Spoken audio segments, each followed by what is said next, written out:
Municipal corporation Gujranwala की इत्तेफाक union के सदर और all Pakistan local government workers federation Pakistan के सूबाई नायब सदर आरिफ मसीह भट्टी आज अपनी सर्विस से रिटायर हो गए, यानी मुद्दत मुलाजमत पूरी हो गई। रिटायरमेंट के इस मौके पर फेडरेशन के मरकजी जनरल सेक्रेटरी नसीरुद्दीन हिमायू मलिक और इत्तेफाक यूनियन रजिस्टर के वर्कर्स ने इन्हें हार पहनाकर मिठाई खिलाई और अलविदाई तकरीब का एहतमाम किया।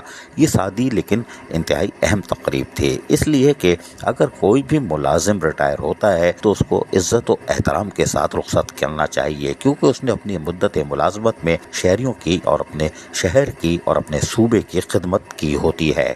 और यकीनी तौर पर म्युनिसिपल कॉरपोरेशन गुजरांवाला की इत्तेफाक यूनियन के सदर all Pakistan local government workers federation Pakistan के सूबाई नायब सदर आरिफ मसीह भट्टी की खिदमत का भी एतराफ़ किया गया। इस मौके पर जहाँ फर्दन मुलाजमीन की बड़ी तादाद मौजूद थी, उन्होंने भी मिठाई खिलाई, हार वार भी पहनाए और उनको खुश उसलूबी के साथ रुखसत किया गया। ये खूबसूरत सी सादा सी तकरीब थी, लेकिन यकीनन रिटायर होने वाले की एक हौसला अफजाई थी कि उसके साथी उसको आज अलविदा कह रहे हैं, लेकिन वो भी अलविदाइया तकरीब के साथ, और सब खुश थे कि उनकी खिदमत का एतराफ़ भी कर रहे थे। ये बड़ी बात है। और all Pakistan local government workers federation के मरकजी जनरल सेक्रेटरी नसीरुद्दीन हिमायू मलिक ने जिस तरह उनको रुखसत किया है, ये भी खुश आइंदा अमल है। अजीज आरिफ, KBS बल्दियाती न्यूज़। ऐसी ही खूबसूरत वीडियोस फ्यूचर में हासिल करने के लिए रेड बटन पर क्लिक करके और बेल आइकॉन को प्रेस करके हम सबके सब्सक्राइबर बनना मत भूलिए।